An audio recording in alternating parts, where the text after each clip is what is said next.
it's KRAM here from SPIDERBAIT. It's great to be here. And I just wanted to say that we're going to be headlining the Spring Loaded Festival coming up in Brisbane. That's going to be totally sick. So, yeah, can't wait to play the gig. Beautiful, KRAM. Thanks for joining us today, brother. No worries, mate. So, as you say, SPIDERBAIT return to Queensland in a couple of weeks for Spring Loaded 2023 at the beautiful Sandstone Point Hotel. So, how you feeling about the show, bro? I think it'll be fantastic, yeah. We did do this show a few years ago, and I didn't really know what to expect. And it was such a fantastic gig. It's such a fantastic festival. So, yeah, we can't wait to do it again, and we're really pumped. Have you ever played at the Sandstone Point Hotel before, mate? We've done as I just said, we did this gig a few years ago. Okay, really cool. Same one, yeah. Beautiful venue, isn't it? It's just such a beautiful amphitheatre. Yeah. Amazing vibe, and it reminds me of some of the old festivals that we used to play years ago in Queensland. So, yeah, it's going to be great. Oh. And not only, as you say, mate, not only are you playing Spring Loaded, but SPIDERBAIT are also headlining a bill that includes Eskimo Joe, Shehead, Ratcat, Friends of Rom, Body Jar, Magic Dirt, and Scream Feeder. So it's a pretty impressive lineup, first of all. Yeah, lots of bands that we really love playing with, and just really interested in the show and just playing with everyone together again. We did a tour of some of those bands a few years ago, and yeah, it's always a great energy. So yeah, it's a great privilege for us to be headlining this gig. Yeah, I bet you, man. Like, I know you're all mates and you've all been on the scene for a long time, but how does it actually feel to be the headliner amongst your peers like that? Oh, it's fantastic. Yeah. As I said, we feel really privileged to do it, and I guess we've been doing it for a long time now, and it's just always a good energy to close the show, and for me personally, it's always just fills me with a lot of excitement because people have been building up to it all day, and I guess it's the finale of the whole festival. So yeah, it gets me excited just thinking about it, mate. It's going to be sick. Yes, yeah. And as we say, bro, like you've probably played with all of these bands before over the years, mate. So I'm going to run through a couple of them and give us your personal highlights from playing with each of them. So we'll start with Friends of Rom. Well, last time we did this show, we played with Frenzels, and I hadn't seen them in a long time, and they were just fantastic, and they're just an incredible band, quite a unique energy, and just the way that the guys work together. And Jay's such a unique singer. No one really like him in the country or the world. I love their lyrics and their kind of absurdist conceptual punk rockisms that they've sort of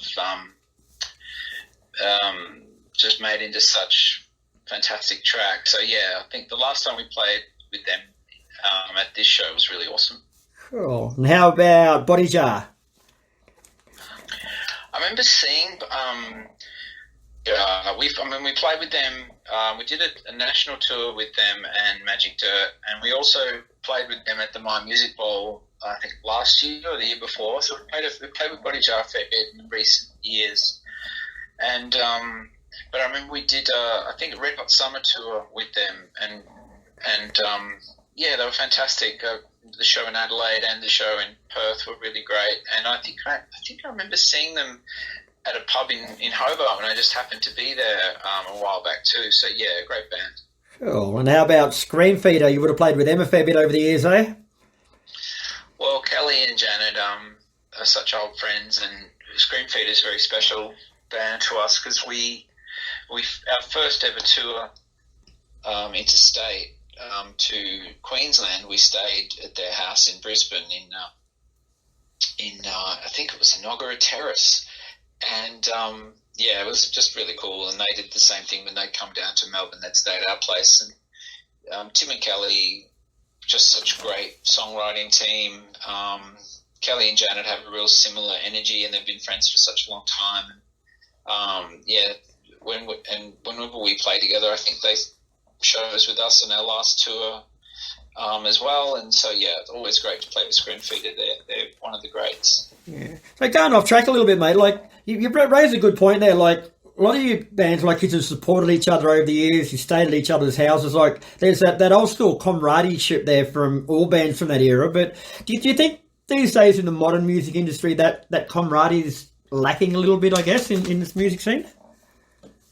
No, I think it's stronger than ever. Like I know just from bands that I know who live around here. I live up in Byron. That's where I am now. I'm just talking to you from Middle Pocket. And like Ruby Fields is a dear friend of mine, and all of her band are just sweethearts and a fantastic band. And the Skeggs guys are also really fantastic, great guys. And Ocean Alley guys live up here. They all sort of know each other. Middle Kids, like they're all just another era of bands. And there's a lot of friendship, a lot of support. And it's really lovely to see. I can sort of see it in the Melbourne scene as well. There's always going to be variations of that. And Brisbane itself is a very strong music scene with a lot of comradeship too. So yeah, I think it's still there. I think it's just the way bands always are, because everyone sort of gets each other. They understand where each other are coming from, and you play with each other so many times, and you have a beer with each other, and sometimes you laugh and cry together. So it builds a comradeship no matter what age you are and what era you're from. That's good to hear from someone inside the industry, mate. Very good to hear. And the other great thing about Spring Loaded Turbo is the fact that it's all Australian bands. Like, how important are things like that on the Australian music calendar? Well, it's also symptomatic of a period that it also happened, I guess, in the 80s too, where there was a lot of Australian bands on the charts, and any old fans of Countdown like me when I was a kid growing up in Finley, used to watch that show, and it was always great to see Australian bands get number one. And, if bands like AC/DC and stuff who sort of started, and Easy Beats, who sort of started that whole thing. And in our era, I think it changed a lot when a lot of the festivals that started up, like Big Day Out, we played a lot of those shows and some big festivals. But there was a festival called Homebake that started in Sydney. It's not going anymore, but it was the first festival at the Domain that had just an Australian lineup. And I think it was a big surprise to a lot of people that because Big Day Out and a lot of these shows, they have always had international headliners and then Australian support. So this show, Homebake, showed that you can have an entirely Australian lineup and sell out 20,000 tickets. And I think that's kind of, in a way, what our era represents, was another wave of that happening. And I can remember doing a Homebake tour and us headlining that. It was sold out everywhere. The lineup was very similar to this. And then when a lot of these 90s bands started playing again, I think the first big show like that was Day on the Green did it. And I remember when Mick put that lineup together, and it was us and the Meanies, and I think You Or My as well, and a bunch of others. I think something for Kate. It was a few different ones. I think they did one with Living In, they've done one with Jebediah and Magic Dirt, etc. But just the success of those festivals, I can remember coming out on stage at the one in Newcastle, and I thought I was at the Big Day Out. It was just so huge. And so maybe there's an iconic quality to this era of music that I'm, I guess lucky enough to be part of, that it's not just the bands themselves that feel a comradeship, maybe the fans as well, in a sense, about the history. And I know that's still the case with the 80s as well, but there's something about the live big rock festival shows that really bring people out to see bands like us from that era, and it's just really lovely to be a part of, and it makes us all feel really, I guess, really proud, but really stoked as well. Yeah. And one thing SPIDERBAIT's always been known for, mate, is your high energy live shows. But if we've got to be honest, none of us are getting any younger, bro. So, like, how do you compensate for the fact that maybe you can't do some things now that you used to be able to do pretty easy on stage? I don't think there's anything that I can't do now, man. Wow, good on you. Better man than me. I don't know if you've actually seen this, but there's one thing I find difficult to do that I used to find easier, which is really fast snare beats. There's a song called "Yera Yera" of ours, which has a particular type of sort of punky, jazzy sort of beat. I know fans who are listening will know the song.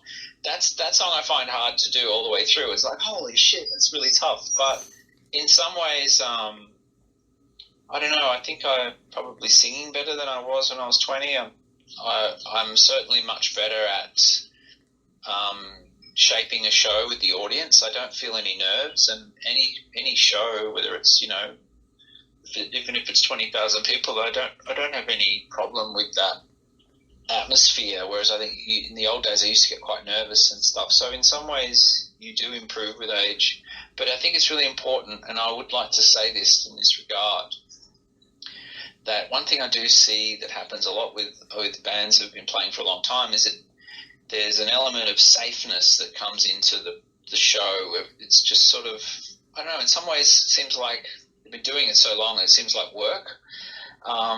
And I just don't feel that way. For me, any gig, and this one will be no different, euphoric experiences to lose your fucking shit, man, because you could die tomorrow. So that's kind of the way, I know our music sort of lends itself to that high energy aspect of self-expression, but that's really how I live my life in terms of my creativity, and it's always going to be the same. So if we're having this conversation when I'm 80, it'll still be the same. Like hip-hop. Hip-hop's a classic example of that concept, and he's a legend because of it. Yeah, true. So speaking about the live show, bro, what can people expect? You're going to have anything surprising you're going to throw at people? Or I think that we're talking about a couple of things that we're working on doing. Generally, our shows we just get up and play our stuff, and I just make it up as I go along. I don't really try to put too much production into it in terms of things. But if we get a guest up or something like that, which we'll see how we go. We might do something like that. There could be some surprises. So yeah, I think it's going to be a pretty special gig. All right, KRAM. Well, thanks very much for your time tonight, mate. Spring Loaded is on at the Sandstone Point Hotel June the 3rd, and there's still a few tickets left, so get amongst it and catch some of Australia's best bands, past, present and future, in one day entertainment. Thanks, buddy. And I've just got to say, really looking forward to playing Sandstone. Sandstone Point is more like an amphitheatre, an outdoor venue. I always forget that it's actually a pub. Yeah, you do, eh? A pub at all. It's almost like, it's more like an event, and any festival, Spring Loaded or anything, could play there and pull thousands of people. It really surprised me how atmospheric the place was. So yeah, we're looking forward to coming back in a big way.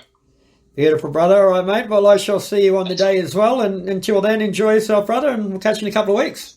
Thanks, buddy. See you soon. Bye. Ciao.